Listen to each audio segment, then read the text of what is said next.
Mate, I cannot believe how long it's been since you were last down under. It was mind blowing when I saw the tour announcement because I had the MySpace back in the day. I heard the songs Yeah. when I was growing up. I was like, oh wow, what a blast from the past! And you're looking great too, man. It doesn't look like a day Oh, has passed since then. thank you very much. I'm always very honored when somebody says something like that. But it's been a long 20 years. It's Yeah. been a lot's happened. So and yeah, and it's totally my fault. I have not been to Australia in far too long, and I'm actually so excited to be coming back because that's like one of my favorite places that I've ever visited. I mean, we had like some of the best times over there. So, and uh, and yeah, I'm pretty much visiting the same places I did last time, so I'm Oh, like beautiful. familiar with it, which is great. It's good. It'll kind of be like a moment in time because you know what? It's been about 16 years since you last. So I think about the Oh areas my you've God. been, and they're kind of the That's, same. Like you'll get there and be like, no, I remember this place. It's just everyone's just a yeah. little bit older than last time. That's all. Yeah. Yeah, man. I'm really excited. Oh God. And it's gonna be great coming there in the middle of winter here. So, because Yeah. it's summer for you guys, right? Oh yeah. Oh Or it yeah. will be. So yeah, Yeah. that's No, great. Oh, that loving it. that December time, especially towards Christmas. Yeah, it's definitely not snowing anywhere down here, so it's Okay. it's definitely nice and warm. That's great. Oh, That's but mate, great. after all this time, it's kind of crazy how big this thing has become since like the MySpace era. Like, there's people that don't know what a MySpace is, or the fact that we all had this MySpace and we ranked our friends in order on how much we Mhm. like them on the page. Is it kind of bizarre seeing the people out in the crowd that wouldn't have been around during that time when all this blew up and have really no idea the impact of MySpace at that time too? Yeah, it's that to me is wild. I know like it's become I mean, MySpace has become kind of one of those pop culture things that even if they weren't around for it, they know about it because Yeah, it's like so nostalgic to like the millennials and stuff.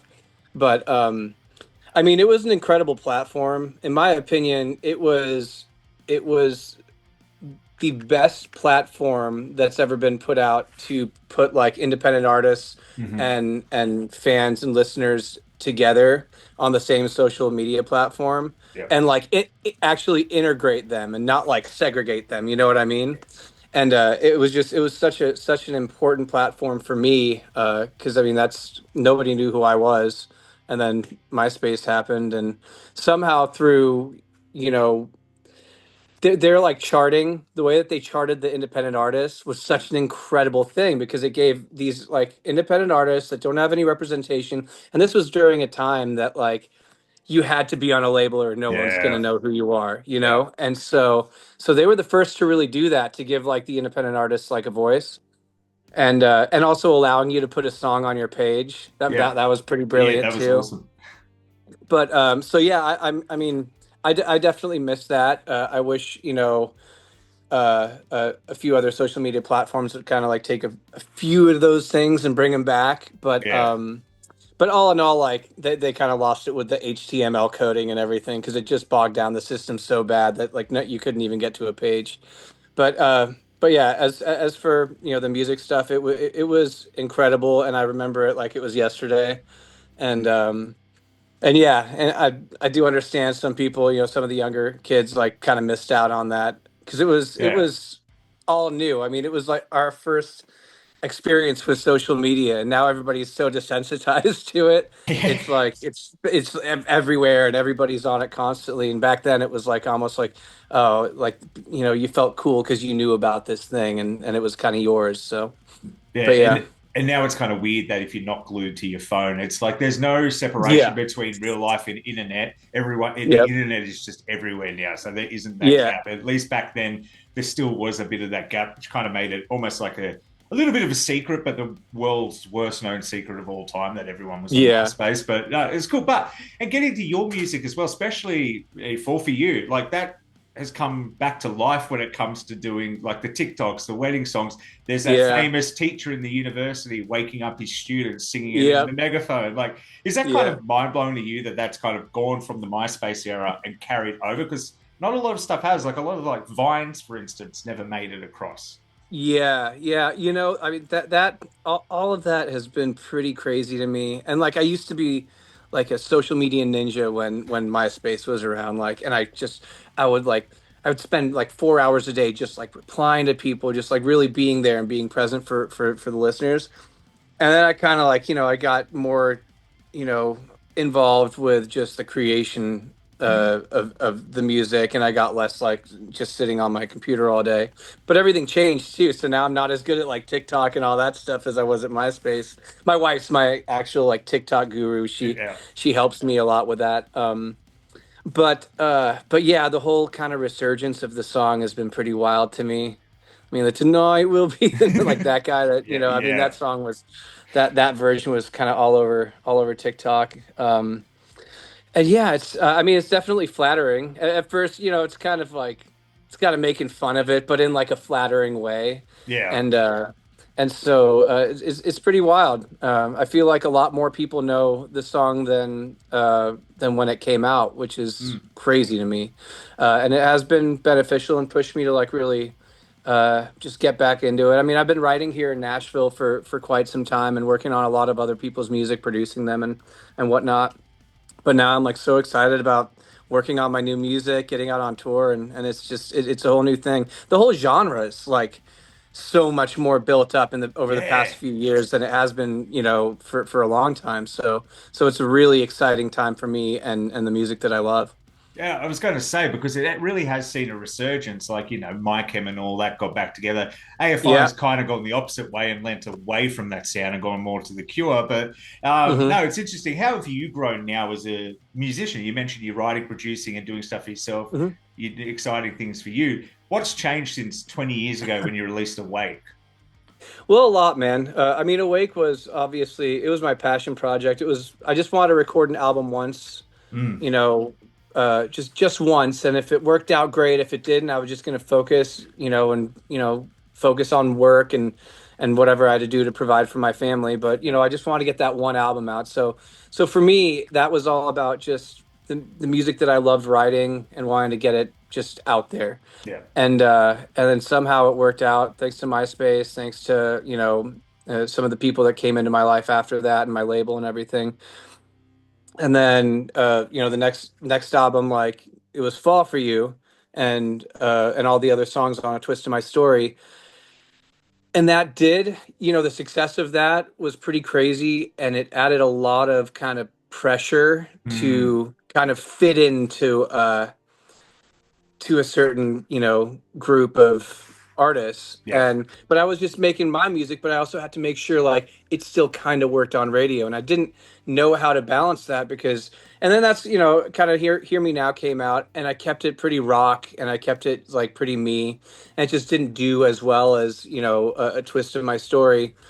And since then there was like a while kind of going me trying to figure out where I fit in, like in like pop radio but still being me. And I eventually just a few years ago just said, "What am I doing? Mm.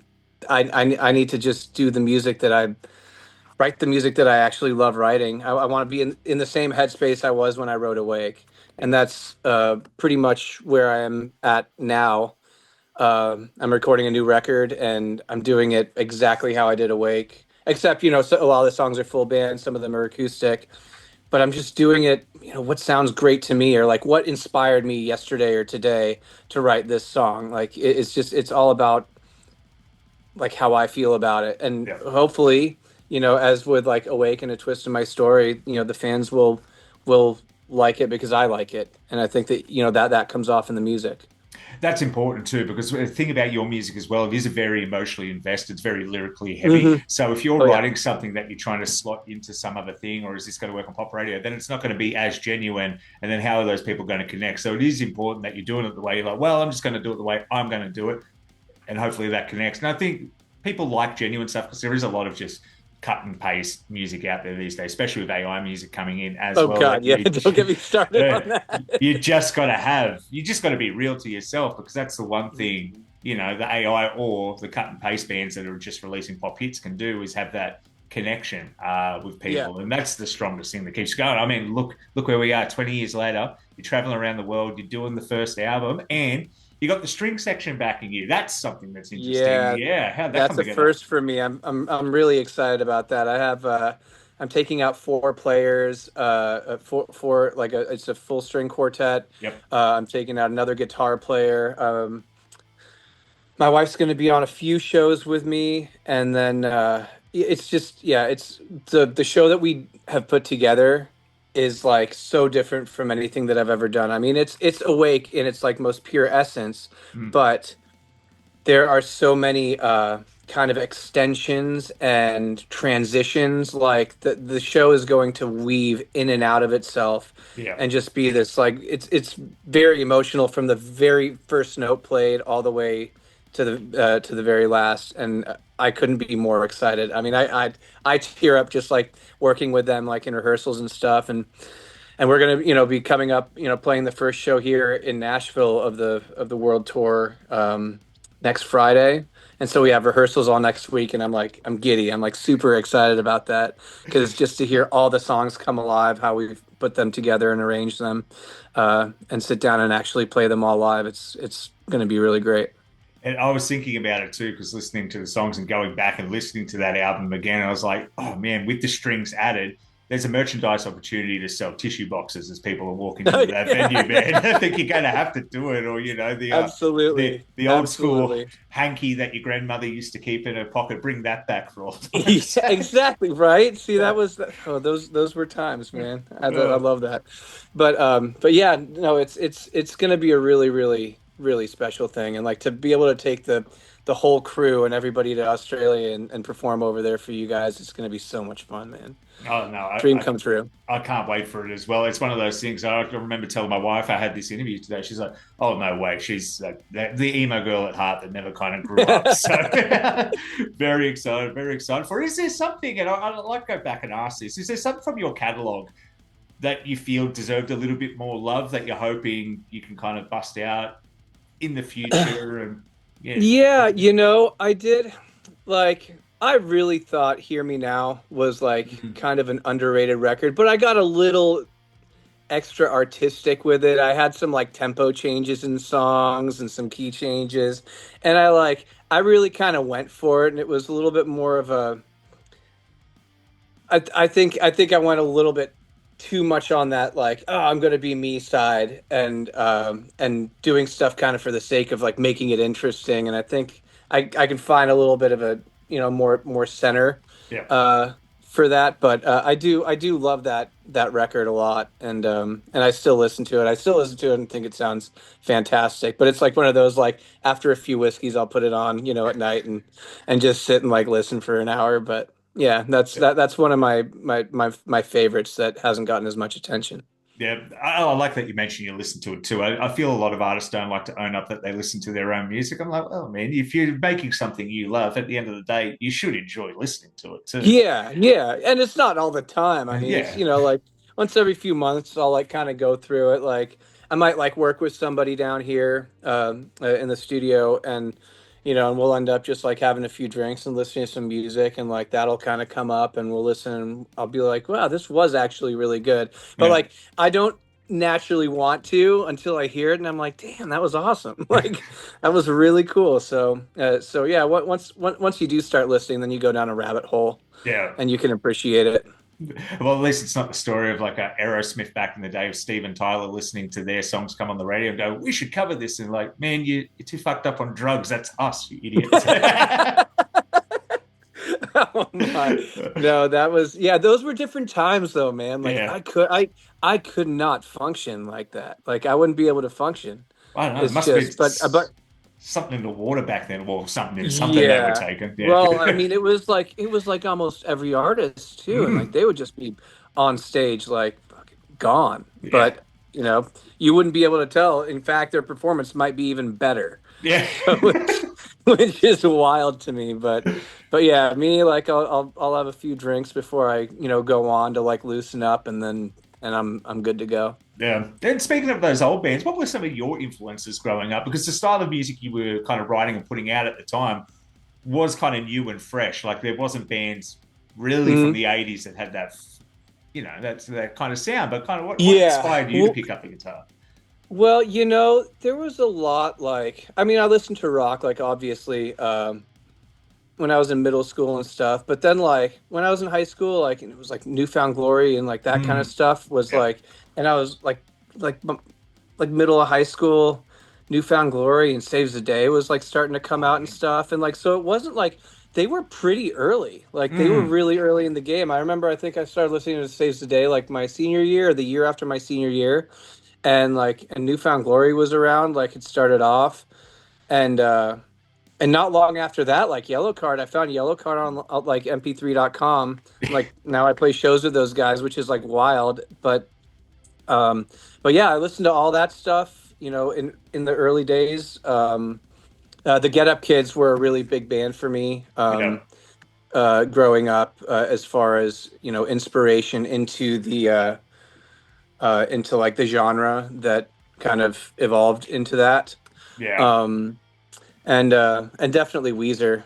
Weezer Oh, was yeah. one of my tops. Pinkerton was like a huge album for me. I think Butterfly was um, one of the first songs I learned how to play on the acoustic guitar. And in my song Your Call, the reference to like listening to the song we used to sing, Butterfly Early Summer, is a reference to Butterfly by Weezer. Oh, there And you we go. just sing it like scream it and you know sing it in our car together.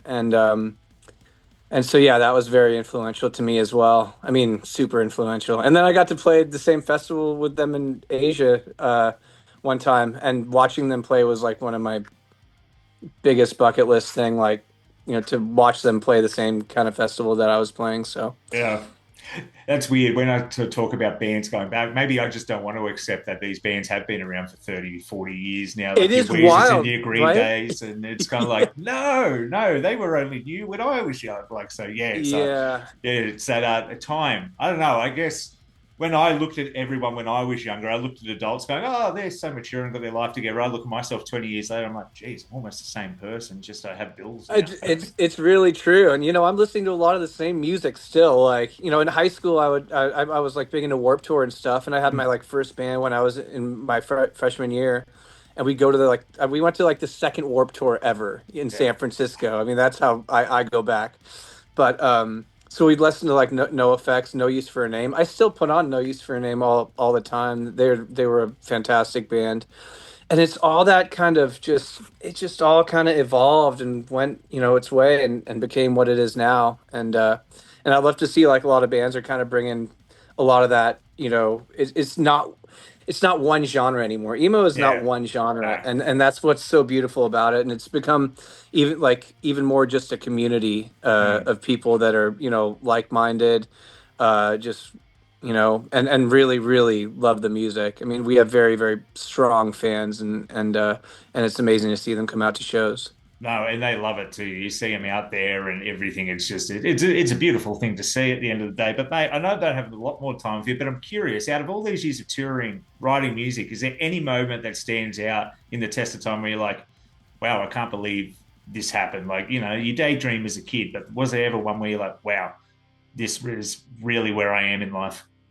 Um, yeah, I mean, there were a few. There were definitely a few. I remember, um,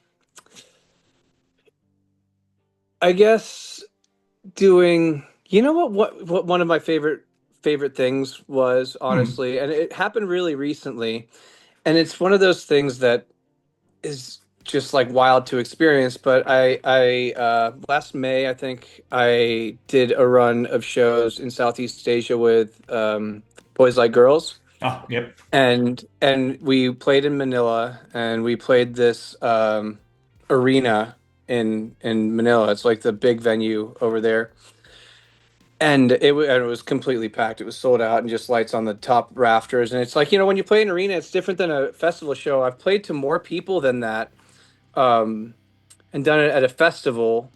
And I've also played like arenas for like radio shows in the U.S., but they know like one song of yours, you know, Yeah. they know the radio song and you know maybe one more or something, but like it is what it is. But this was the first time I played a show. I could see people just all above me everywhere, everywhere that I could see with my eyes, and literally the whole house sang every word to every single song, and it was just like it was mind blowing to see. Just the lights were everywhere. Everyone had their phone lights on, Everyone was singing every song. There wasn't one song that like they skipped a beat, and it was just one such a surreal moment for me, and which is like another reason why I'm just so excited to go on this world tour.